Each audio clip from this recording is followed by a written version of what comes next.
Boa tarde, hoje vamos estudar sobre a periodontia e os instrumentais utilizados nessa especialidade.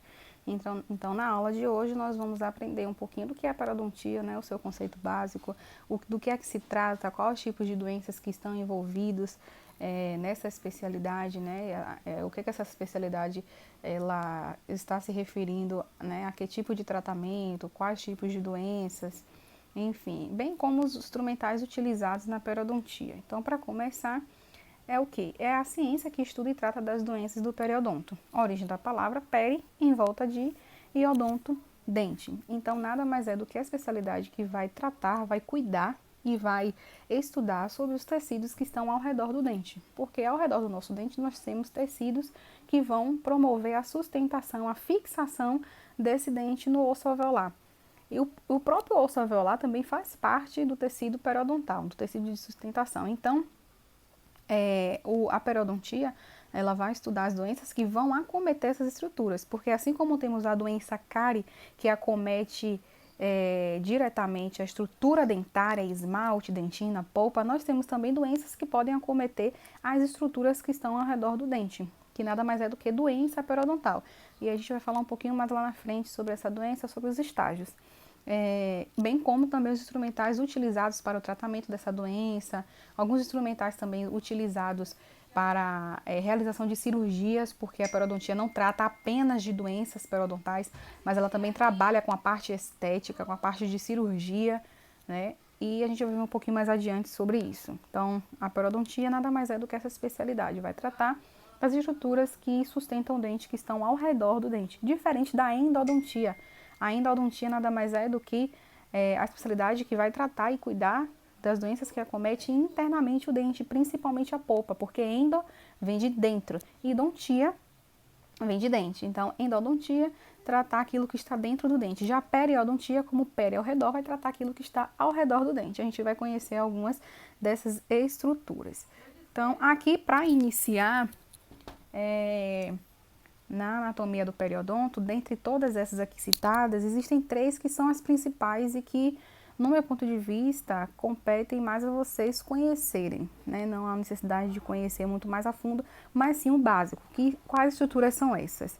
É o cemento, o ligamento periodontal, o osso alveolar e a gengiva. Então, o primeiro tecido de sustentação, aquele que nós conseguimos visualizar, é o que? É a gengiva, que é esse tecido rosa, né, de coloração rosa, vermelho fraco, né, porque quando está muito avermelhada já pode ser um sinal de inflamação. Então, rosada, ou para as pessoas que têm a pele negra, o normal é ter também a gengiva pigmentada por conta das células que são os melanócitos, que são responsáveis pela pigmentação da pele e pigmentar a gengiva também. Então não podemos dizer que o normal, que o natural é uma gengiva rosa, porque isso compete mais a um fenótipo, né, uma pessoa que é branca, mas nós podemos dizer também que dentro de uma condição de normalidade, uma gengiva com uma coloração escura, enegrecida, né, é normal por conta da pele negra de uma pessoa, né, que as células responsáveis por isso são os melanócitos. Então, a gengiva é o primeiro tecido de sustentação, de proteção, né, mais de proteção do nosso dente. E logo em seguida nós temos o cemento, que é uma estrutura avascular e que recobre toda a raiz do dente. É uma estrutura que não tem vasos, né, não tem nervos, e por isso que ela é avascular. Esse cemento, ele recobre, ele fica ao redor de toda a raiz, coladinha com a raiz. Logo após o cemento, nós temos uma estrutura chamada ligamento periodontal, e também uma estrutura de sustentação, de fixação, que é responsável por dar mobilidade ao nosso dente, por dar aquela, enfim, propriocepção, né? Quando a gente sente o dente se movimentando durante a mastigação, né? Isso é normal, os dentes eles precisam se movimentar dentro de um grau de normalidade, de mobilidade dentária, e isso é por conta do ligamento periodontal, certo? Então, temos aí o ligamento periodontal com essa função e logo em seguida, após o ligamento periodontal, temos o osso alveolar. Nada mais é do que o osso, né, no qual o dente ele vai estar implantado. Então, aqui nessa imagem a gente pode mostrar melhor o que é que seria a gengiva, que é o tecido logo inicial, né, de proteção. Logo após, grudadinho ali com a raiz, nós temos o cemento, é bem fininho. Essa estrutura aqui está representada por uns feixes de cor roxa. Essas linhas roxas é o ligamento periodontal, porque eles são compostos por feixes de fibras mesmo, fibras colágenas, né? E logo após o ligamento periodontal nós temos o osso alveolar. Então essas são as principais estruturas do tecido periodontal, que uma doença periodontal pode acometer essas estruturas. Deixa eu só voltar aqui, porque toda vez é isso. Ela volta para o início. E pronto. Então, como eu havia falado, né, tecido de proteção é a gengiva, é basicamente o tecido que protege mesmo, e o tecido de inserção ou sustentação é o ligamento periodontal, osso alveolar e o cemento, é o que nós acabamos de falar. Então, o que seria um periodonto saudável? A gengiva ou periodonto saudável, ela é firme, cor de rosa coral, como eu já abri um parênteses em relação a que a gente não pode definir a cor rosa, somente ela como normal, mas em pessoas negras a coloração normal não é rosa. Não sangra facilmente e cobre toda a raiz do dente. Os dentes estão bem presos e o osso de suporte e as fibras do ligamento, que une o dente à gengiva e o osso de suporte, estão saudáveis. Então, as fibras do ligamento nada mais são do que aquelas fibras que eu falei, né, de fibras colágenas que estão presentes no ligamento periodontal e que vai ter essa função de unir o dente à gengiva e o osso de suporte. Então, eles ficam unidos por essas fibras do ligamento periodontal. Então, todas essas estruturas precisam estar saudáveis, né? E clinicamente a gente já consegue identificar quando uma gengiva, quando o periodonto está saudável ou não. Ou seja, como aqui está citado, né? Uma coloração normal, não alterada, quando a gente não tem nenhum crescimento gengival, nenhum edema, né? nem tampouco recessão, ou seja, a recessão é o contrário de edema. Enquanto edema a gengiva cresce, recessão ela vai sair da sua posição normal, ela vai afastar do dente, ela vai retrair mesmo, né? Ao ponto de mostrar raiz. Então esse pode ser considerado um caso de também quando uma doença periodontal acomete a gengiva. Nem todos os casos de recessão são a consequência de doença periodontal, porque existe caso de recessão gengival por traumatismo de escovação, por exemplo, um hábito errado de escovar o dente, de empurrar a gengiva para cima nos dentes superiores ou a gengiva para baixo nos dentes inferiores, isso pode causar um trauma chamado de também recessão gengival. Mas muitas vezes uma doença periodontal, uma inflamação exagerada da gengiva que chega ao ponto de destruir osso, chega ao ponto de reabsorver o osso, pode causar uma recessão também gengival. Então, todas essas características, né, que a gente acabou de ler, que eu acabei de dar, são características que representam um periodonto saudável. Já a doença periodontal, ela é uma doença que se caracteriza como um conjunto de condições inflamatórias de caráter crônico e de origem bacteriana, que começa afetando o tecido gengival e pode levar com o tempo à perda dos tecidos de suporte dos dentes.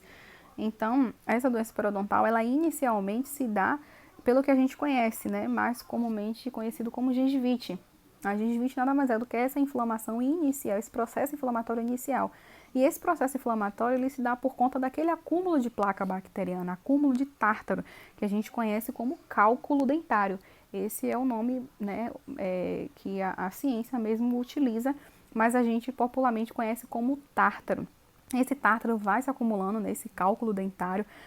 Inicialmente se começa com um biofilme, que é uma placa mais amolecida, que é passível de remoção na escovação, mas quando a pessoa não tem bons hábitos de escovação, de higienização, às vezes até higieniza, mas não da maneira correta, aí esse cálculo, essa placa, esse biofilme vai se acumulando, acumulando. Ao se acumular, ele endurece e aí é que vira o tártaro, né, o cálculo dentário. e esse tártaro cada vez mais intenso, mais grosseiro vai ficando, é impossível remover em casa. E aqui precisa mesmo do auxílio no dentista, né, fazer a sua remoção, fazer a tartarectomia, a raspagem. Então, essa placa dá início a esse processo inflamatório, que a gente conhece como gengivite.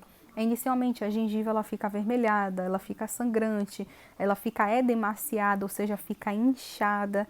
E, ao longo do tempo, se não for tratada essa gengivite, ela evolui para a periodontite, que nada mais é do que a inflamação do tecido de suporte. É só a gente seguir a terminologia, a gente seguir a nomenclatura da palavra. Gengivite, tudo que tem it é inflamação. Então, gengi vem de gengiva, it, inflamação, inflamação da gengiva. E periodontite, it, inflamação, e periodon, de periodonto. Então, inflamação do tecido periodontal.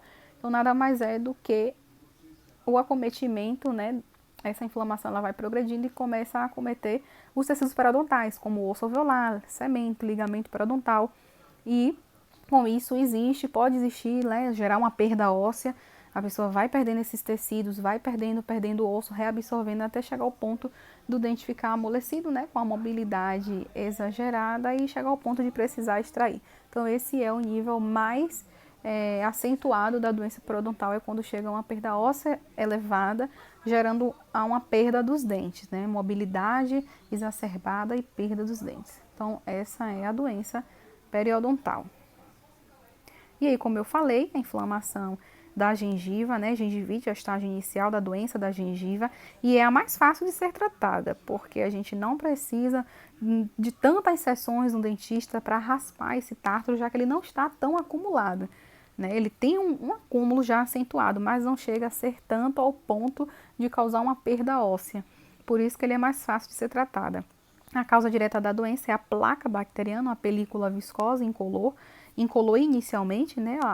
Ao longo do tempo que vai se acumulando, ela já se torna pigmentada por alimentos mesmo, né? Por fatores externos, pigmentação de alimentos e até mesmo das bactérias, né, ali acumuladas, de maneira constante nos dentes e na gengiva. Então, como mostra aqui nessa imagem, um grau já acentuado de gengivite, a gente já pode perceber que a característica da gengiva já está bem avermelhada, né, edemaciada, que com certeza tem um sangramento abundante quando toca, quando escova, quando passa fio dental, bem como os dentes nós também podemos ver, né, essa placa aí bem aderida. Esse é o estágio da gengivite. Já a periodontite é a fase da doença periodontal, que teve início no processo inflamatório na gengivite. Então, na maioria das vezes, né, 99,9%, a periodontite ela só vai ser instalada após a progressão da gengivite, né, que se estendeu para os tecidos de suporte do dente. Além dos sinais da gengivite, como a gente já citou, né, sangramento, edema, gengiva inchada, avermelhada, na periodontite inicial, o principal sinal é o rompimento das fibras que unem aquela gengiva. Então, as fibras que unem a gengiva ao tecido de suporte, né, que une o dente, a gengiva e une o osso alveolar, essas fibras elas começam a se romper. E as bactérias, a placa bacteriana vai sendo cada vez mais intensa, vai acumulando, que ela acaba agredindo. E essa fibra periodontal vai se desfazendo, vai se rompendo. E é por isso que chega em osso e começa aquele processo de perda óssea. O rompimento das fibras que une a gengiva, o dente e o osso de suporte. Forma-se então a bolsa periodontal, ou seja, um espaço entre o dente e a gengiva que é maior do que 3 milímetros na sondagem, o que indica a perda das estruturas ao redor do dente, como o osso de suporte e as fibras do ligamento. Então, o que ele quer dizer assim é que em um estágio normal, um estágio de saúde periodontal e saúde gengival, a gente faz uma sondagem dessa gengiva, do sulco gengival. Entre o dente e a gengiva, ela existe uma folga. O nosso dente ele não é 100% aderido à gengiva, não. Inicialmente, na margem gengival, deixa eu ver se eu consigo mostrar aqui. Aqui, a gente tem aqui a margem gengival, tá? Ou seja, essa parte, não tem como mostrar aqui, né? Mas a parte cervical do dente, né? Perto da raiz, a gente tem aí a gengiva que está aderida ao dente. Essa é a margem gengival.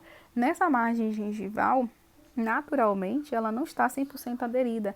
Existe ali uma folguinha, né? Se chama suco gengival. E essa folga, a gente consegue introduzir um instrumento que é chamado sonda milimetrada, nós vamos ver mais adiante. E essa sonda milimetrada, como o próprio nome já fala, é um instrumento que tem umas marcações por milímetros e a gente consegue ver quantos milímetros que a gente tem de profundidade desse suco gengival. Se eu tenho de 1, 2 até 3 milímetros, é considerado saudável. Significa dizer que eu não tenho perda óssea. Porém, não significa dizer que eu não possa ter inflamação. São coisas diferentes. Na inflamação, na gengivite, a gente não tem perda óssea. Então, a gente pode ter uma sondagem de 1, 2 ou 3 milímetros, mas não significa dizer que eu estou com saúde 100%, porque eu posso ter inflamação, eu posso ter gengivite, já que a gengivite não causa perda óssea. Mas se eu já tiver uma profundidade maior de 3 milímetros ao sondar esse suco gengival, de 4, 5 ou 6 milímetros, eu já estou diante de uma doença periodontal, porque ali já criou uma bolsa periodontal. Nada mais é do que um espaço vazio, que era para ter osso, só que como o osso foi reabsorvido, ficou um espaço, e por isso a gente consegue descer mais essa sonda. A gente consegue aprofundar mais, porque existe ali uma bolsa, existe uma perda óssea. Então, já estamos diante de um quadro de periodontite. Então, é isso daqui que ele fala no final desse texto. E aqui temos a representação da periodontite, tá? Claro que aqui está um estágio bem avançado, ao ponto de muita recessão de gengiva. A gente pode ver, existe um grande acúmulo de cálculo, né, de placa, de tártaro ainda nesses dentes. A gengiva ela já cedeu, à medida que a gengiva ela cede, que é a recessão gengival, a retração gengival, a gente consegue visualizar a raiz. À medida que a gengiva cede, a gente também tem uma grande quantidade de perda óssea. Esses espaços, esses vazios entre os dentes era para estar preenchido tanto de osso como dos tecidos de suporte e o tecido de proteção que é a gengiva. Mas como já chegou um estágio de periodontite, está bem avançado, houve a perda de todas essas estruturas. E à medida que isso vai acontecendo, né, o dente vai ficando com mobilidade e pode até gerar uma perda total dos dentes. E aqui é uma representação dos estágios da periodontite. Aqui, uma boca saudável, a primeira imagem, onde nós temos ali a gengiva saudável, sem sinal de inflamação, sem sinal de perda, tá? Osso alveolar intacto, ligamento periodontal, aqui é um estágio de saúde gengival. Já nesse outro estágio aqui, a gengiva já mudou de coloração, já podemos ver na borda ali do dente, um acúmulo de placa bacteriana, a coloração da gengiva aqui ao redor já está mais avermelhada, mas ainda temos preservação de ligamento periodontal, preservação de osso e de cemento. Então, não estamos diante de um quadro periodontal. Já nessa última imagem, nós já conseguimos ver um estado já de perda óssea, tá vendo? O osso já foi reabsorvido, gengiva também já retraiu um pouco, muito tártaro acumulado. Essa linha, né, esse traço, se assim eu posso dizer, azul, que aparece nas 3 imagens, bem do lado do dente, está representando a sonda periodontal, né? Ela vai ali ser introduzida, a gente vê que ela não entra quase nada, entra bem pouco na primeira imagem. Na segunda imagem ela já entrou um pouquinho mais, mas ainda não ao ponto de estar diante de um quadro de perda óssea. E na outra imagem a gente vê que a sonda praticamente entra quase toda. Aí é o que eu estava falando lá no início, quando a gente já está diante dessa doença aí periodontal com muita perda óssea, que já é a periodontite. E vamos para os instrumentais da periodontia. Quais instrumentais que nós utilizamos para realizar o tratamento dessas doenças periodontais, tanto gengivite como periodontite? Na aula de hoje a gente vai ver o básico, né, os instrumentais básicos para o tratamento de doenças periodontais, mas existe uma diversidade de instrumentos, uma diversidade de instrumentais para a área da periodontia, porém para a realização de cirurgias, que a periodontia também tem um lado da cirurgia, da cirurgia estética, né? Então, existe uma diversidade de instrumentais, mas como são muitos instrumentais, não compete a vocês saberem esses nomes específicos desses instrumentais. Acredito que o básico é o essencial, que são os instrumentais do tratamento periodontal. E aqui está a representação da montagem da mesa, como é que se monta uma mesa para fazer um tratamento periodontal. Na verdade, aqui também está envolvido, além de instrumentais para o procedimento periodontal, também tem instrumentais de cirurgia também. Mas aqui está bem representado uma mesa para receber o paciente e ser feito ali o tratamento dele, tanto da doença periodontal como o tratamento também da cirurgia estética. Então vamos para o primeiro instrumental, é a sonda milimetrada, aquela sonda que serve para medir o sulco gengival, como eu falei a vocês. Ela tem, na gravação dos instrumentais que eu fiz, vai mostrar melhor, ela tem os tracinhos, cada tracinho representa 1 milímetro, e ali a gente consegue ver se a pessoa já chegou em estágio de perda óssea ou não. Como eu falei, a milimetragem de 1, 2 ou 3 é considerado normal. Acima disso, né, 4, 5, 6, 7, 8, 9 pode existir. Significa dizer que a sonda está entrando mais. Se ela está entrando mais é porque ela não tem osso. Se ela não tem osso é porque houve uma perda óssea e muito provavelmente por doença periodontal. Então esta é a sonda milimetrada e nos dois lados, na verdade depende muito da marca, né, do material, mas a gente pode ter uma sonda aqui, os dois lados, como nessa imagem mostra, tem a marcação, mas pode ter também a sonda aqui, tem só um lado de marcação e o outro lado é o cabo. E é assim que a gente consegue medir a profundidade da bolsa periodontal. Tá vendo? Do sulco gengival, né, também. Tá vendo como a gente consegue introduzir entre dente e gengiva, porque existe ali uma folguinha, não tá 100% aderido. Vamos falar agora das curetas periodontais, que são as curetas chamadas curetas de Grace. Anotem aí, G-R-A-C-E-Y. Curetas de Grace, G-R-A-C-E-Y. São chamadas das curetas periodontais responsáveis por remover o cálculo dentário.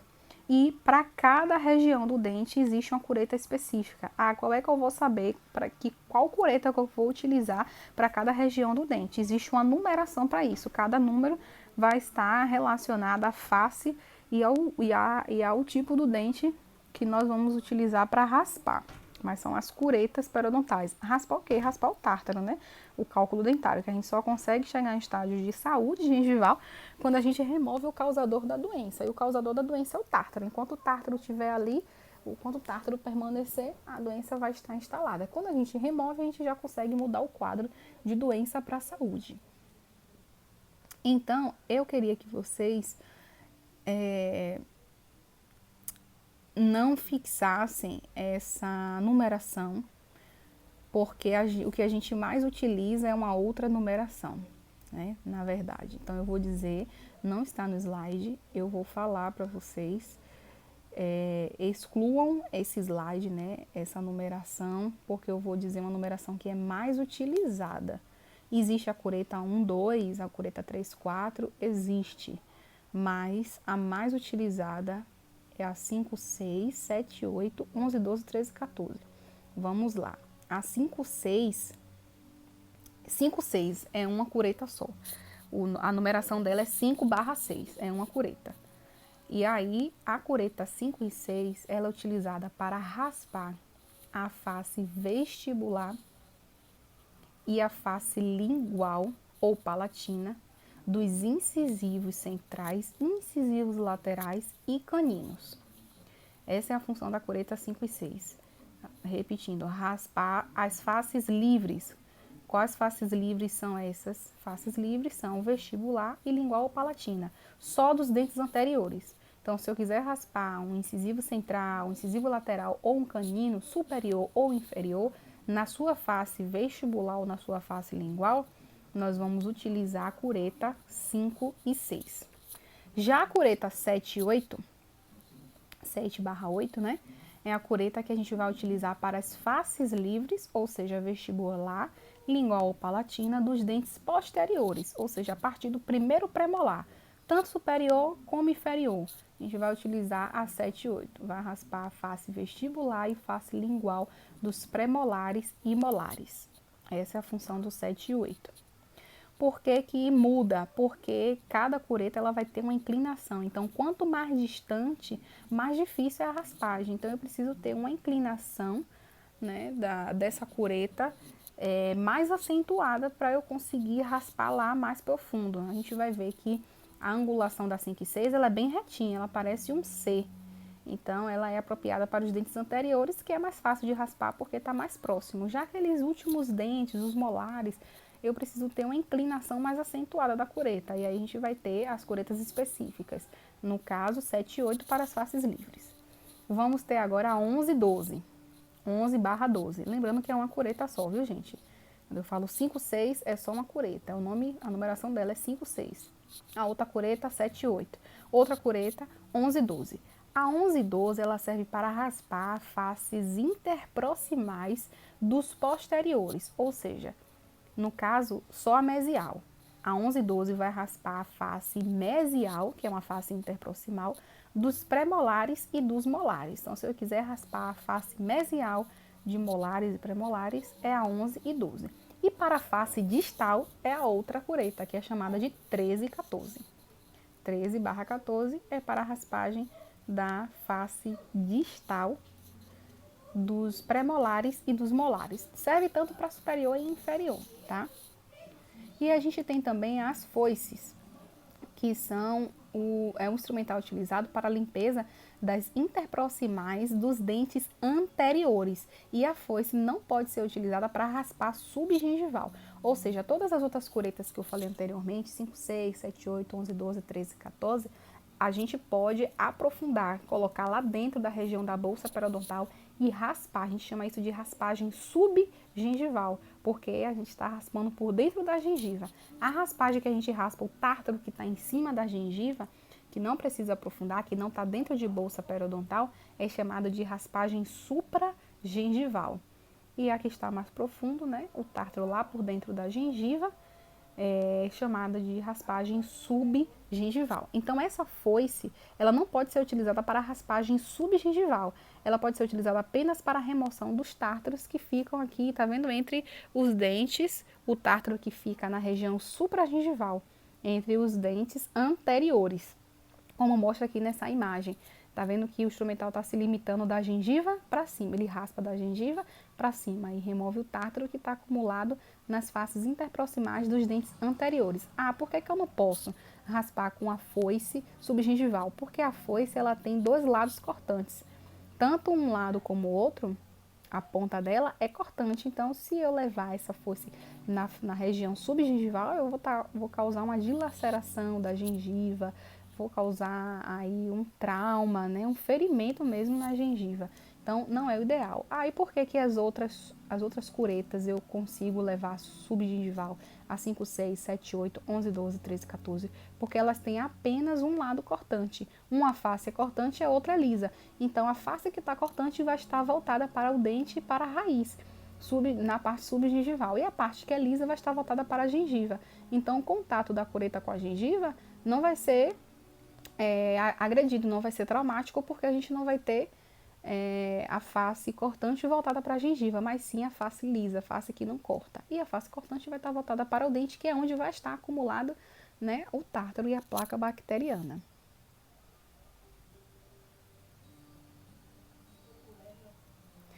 Um outro instrumental utilizado para a periodontia é o que? Gengivótomo. Esse gengivótomo, instrumental é antigo, utilizado, hoje em dia não se utiliza tanto assim. Era mais utilizado para a remoção, né, um instrumento cirúrgico, é utilizado para a remoção da gengiva em excesso. Como eu falei que a periodontia ela trabalha com a parte de cirurgias periodontais, remover excesso de gengiva, às vezes o dente é bem pequeno e tem gengiva ali cobrindo aquele dente. Então, é necessário fazer uma cirurgia chamada de aumento de coroa clínico. Esse aumento de coroa pode ser estético ou pode ser um aumento de coroa com a finalidade protética. Enfim, não vem muito ao caso agora, mas o gengivótomo ele é utilizado, né, para essa remoção da gengiva em excesso, tá? O gengivótomo. Hoje a gente utiliza mais as lâminas de bisturi, tá? A lâmina de bisturi é a mais utilizada para remover esses excessos de gengiva. Como eu falei, o gengivótomo é um pouco mais antigo, mas há pessoas que ainda utilizam. Como a gente acabou aqui no slide, né, eu queria ainda mostrar para vocês alguns outros instrumentais que nós utilizamos na periodontia. Assim como na dentística, a gente também utiliza a seringa Carpuli, que é a seringa para anestesia, porque para realizar essas raspagens mais profundas precisa anestesiar o paciente, senão ele sente dor, então a gente utiliza. Existe também umas pedras de afiar, porque precisa afiar a cureta, à medida que vai usando e esterilizando, a cureta vai perdendo a sua afiação. Então, o material utilizado para afiar são essas pedras vermelhas, elas são chamadas pedras de Arkansas, Arkansas, Arkansas, é a pedra que afia as curetas. Nós utilizamos também cuba de metal para colocar soro durante o tratamento periodontal. Durante a raspagem a gente precisa irrigar essas bolsas periodontais, precisa irrigar lá por dentro com soro mesmo, fisiológico, e seringa descartável, né? Então, uma mesa básica, né, para o tratamento periodontal são esses instrumentais. Vou repetir, qual é a mesa para a arrumação dos instrumentais, a mesa, né, dos instrumentais básicos para um tratamento periodontal, um tratamento de gengivite ou periodontite. Kit clínico, que é fundamental para todos os procedimentos, ou seja, qual o kit clínico? Espelho, sonda exploradora, sonda milimetrada e pinça clínica. Kit clínico. Temos as curetas de Gracie, né? A depender de qual região que vai raspar e que o dentista ele vai solicitar, né, a numeração lá da cureta, mas é importante a gente saber que as mais usadas é a 5, 6, 7, 8, 11, 12, 13, 14. Então, as curetas de Gracie. A pedra de Arkansas precisa estar sempre esterilizada. Para cada paciente tem que ter uma pedra esterilizada, óbvio. A cuba metálica para soro. Gases estéreo, é fundamental também. E a seringa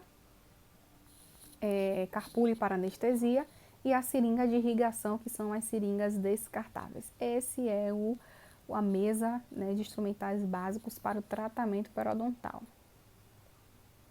E aqui a gente finaliza nosso conteúdo de hoje, que é periodontia, tá? Os instrumentais básicos mais importantes, e qualquer dúvida estarei sempre à disposição para vocês. Até a próxima!